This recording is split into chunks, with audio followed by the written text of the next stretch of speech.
हनुमान् श्रीपदो वायुपुत्रो रुद्रो नघोजरः अमृत्यवीरवीरश्च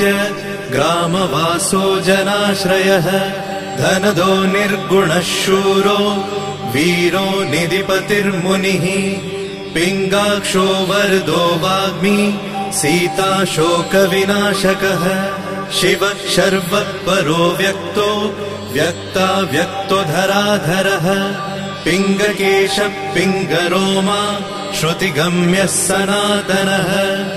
अनादिर्भगवान् देवो विश्वहेतुर्जनाश्रयः आरोग्यकर्ता विश्वेशो विश्वनाथो हरीश्वरः भर्गो रामो रामभक्तः कल्याणप्रकृतिस्थिरः विश्वम्भरो विश्वमूर्तिर्